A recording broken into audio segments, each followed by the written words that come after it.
Hey guys, this is Carrie, and in this video, we're going to be looking at a new HTML element called a div, and we're also going to be looking at some additional styling properties.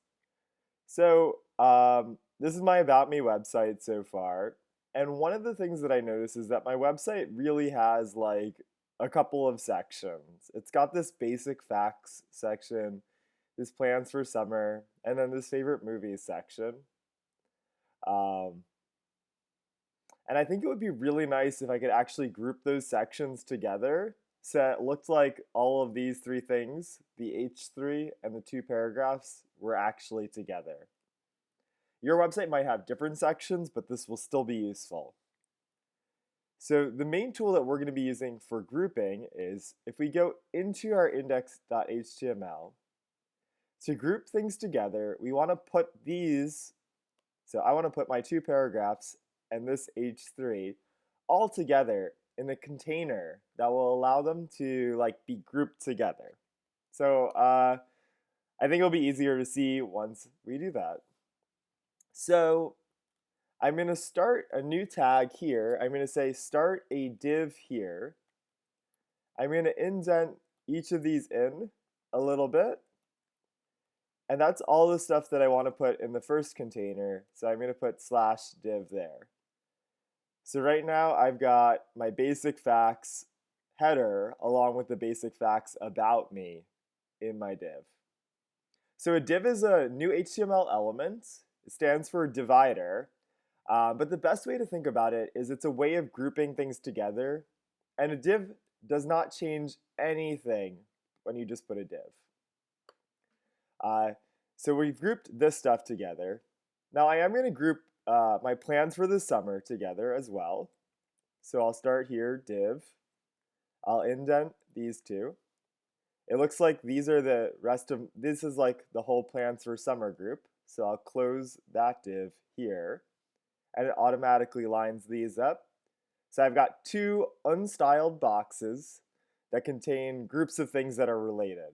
Basic facts, plans for summer, and lastly, I'm going to do one for favorite movies. I'll start my favorite movies group here. I'm going to indent each of these. And a little shortcut here is if I highlight the whole list and I press tab, it will indent the whole list a little bit more. And then I'll do a /div here. So now I've got my three basic groups all lined up in their own unstyled divider boxes. So what's really nice about these divider boxes is even though they don't do anything here yet, we can go into the style.css and we can style those divs. So let's take a minute to do that. I'm going to select the div elements on the page and I'm going to add to them a background of, what background haven't I used here? A background of blue. Oops.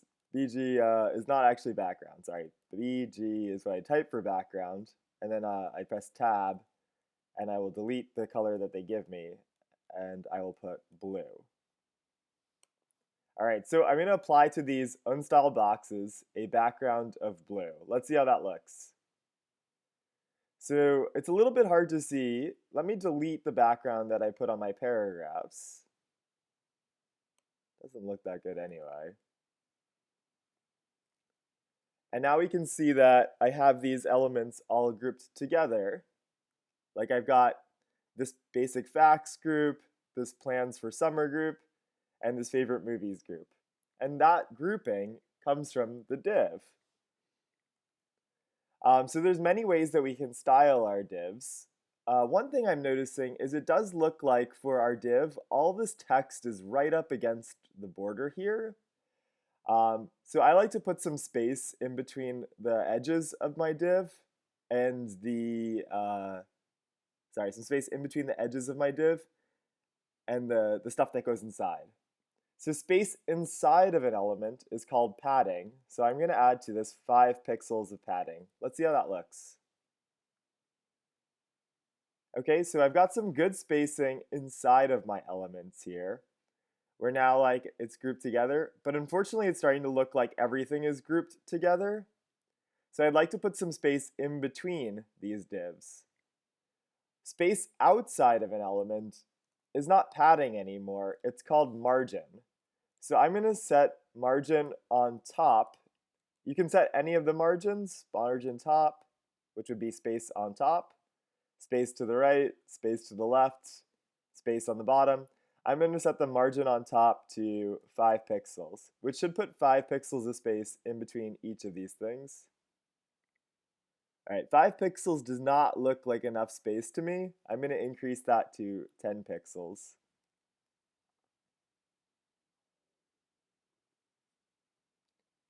All right, 10 pixels of space is looking a little bit better. Maybe I actually want even higher, like 18 pixels of space. All right, so now I've got 18 pixels of space on the tops of each of these. So 18 pixels here, 18 pixels here, 18 here. And I don't have any on the bottom here. Maybe a better plan would have been, let me take margin top, and I'll also add a margin bottom, and let me divide this 18 pixels by 2. So I'll have 9 pixels on top, 9 pixels on the bottom, which should total about 18 pixels in between them. Let's see how this looks.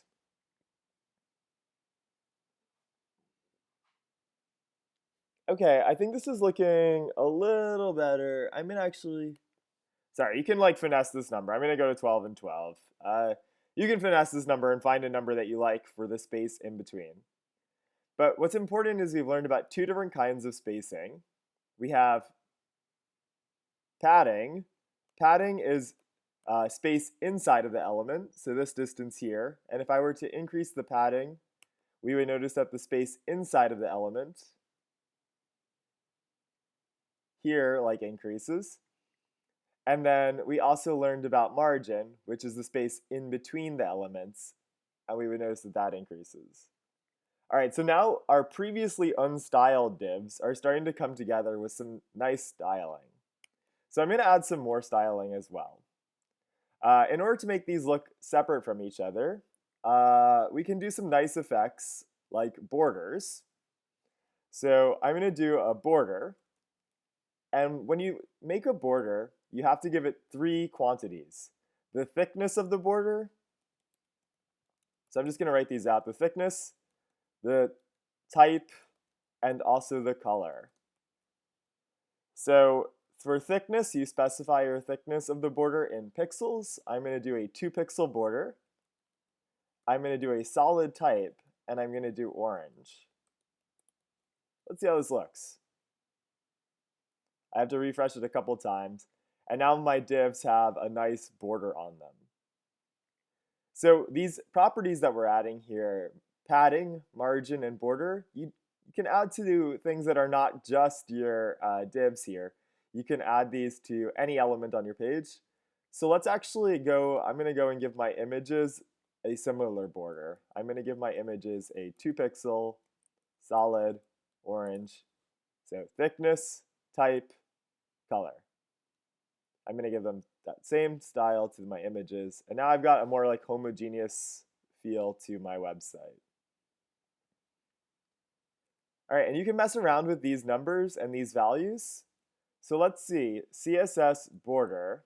If we Google that,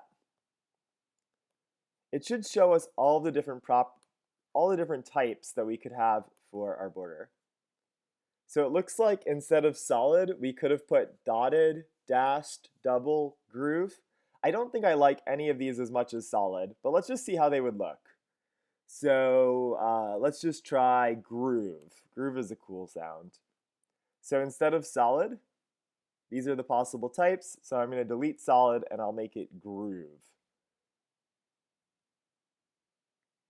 It's a little hard to see, so let me increase the thickness of the border to something like 12 pixels, like really large. Let's see how this looks. Okay, so groove looks a little bit crazy. That's how groove looks. So I'm going to shrink that back down and make it solid. Okay, cool. I'm kind of liking the way that this looks, but I don't really love that blue. So I'm going to make the background a different blue. So I'll go to color picker here. I'll click on, oh, I'm already on the blues, nice. I'll scroll over here to get like a little bit lighter of a blue, and I'm going to grab the hex code for that blue by clicking the copy button. And now I'll delete this blue and I'll make the background into this color instead by pasting the hex code there. All right, this is not much better. My website's not looking as good as your websites are. Another one that I wanted to show you related to divs, or borders actually, is a property called border radius. So border radius is a way to make these corners a little smoother and curved. So you can do border radius either as a percentage or as pixels. I'm going to go with something like subtle here, I hope, and do like 5 pixels. So pay attention to the corners here and let's see what happens. Do you see that corner got a little bent? That means that my border radius is working. If we want to go crazy with the border radius, a place that I could do that would be with my image. I have a square image. So if I do border radius 100% here, it's going to make it 100. Whoa. Oh no. Ah, okay. Something happened and I don't know what. If I do border radius 100%, it's going to turn it into a perfect circle. This does not look very good if you have non-circular or non-square elements where the heights and widths are the same. But this 100% looks pretty good, I think, for that. Ah, here we go. This guy looks pretty bad as an oval. But whatever, my website looks pretty bad overall. All right, so this is some basic ideas with divs, grouping your sections together. I will maybe show you one more CSS property that you can use with this. Or maybe not just one more, maybe a few more. So going back to borders, I'd like to put a subtle border on my paragraphs. So I'm going to go to my paragraph selector. And instead of putting a border around the whole thing, a lot of websites actually just have a border on the side. So to put a border on this left side, what I'm going to do is I'm going to do border dash left. And then we specify the same 3 values, or different 3 values. So let me do, I don't know, 5 pixels solid red. And it's just going to take a couple of reloads there. So that looks good, that border to me. But I do notice that the text is right up against the edge. So I'd like to add some space between the edge and the content inside of the paragraph. Because this is space inside, it's going to be padding. So let me add 5 pixels of padding to my paragraphs. I'll refresh it a couple of times, and now I've got a little bit of room to breathe in between the paragraph and that border that I just made. If instead of putting the border on the left-hand side, you wanted to put the border on the top, you could easily change that from border left to border top. And now your paragraphs would look like that. I think I liked it better as border left. So let me refresh it back to border left. Okay, nice. One last style that I think this is the last one that I think is nice to add here is something called a box shadow.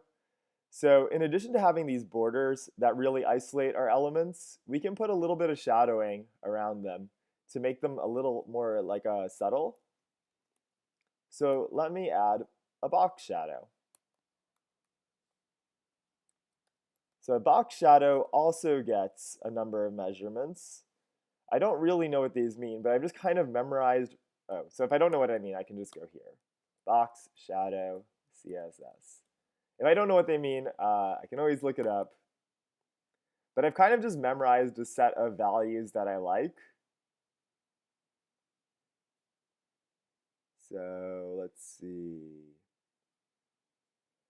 The inset, offset, blur radius, spread radius, and color. Okay, it looks like I'm supposed to give, I kind of go with this format here, actually.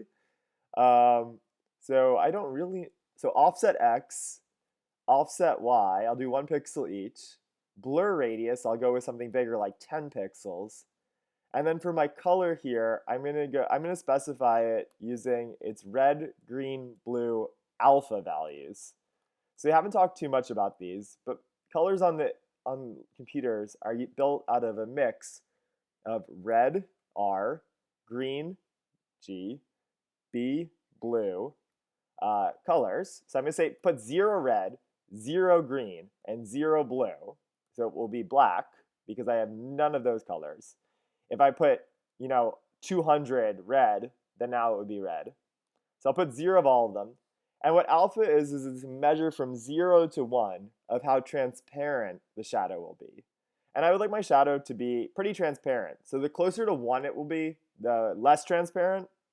Closer to 0, more transparent.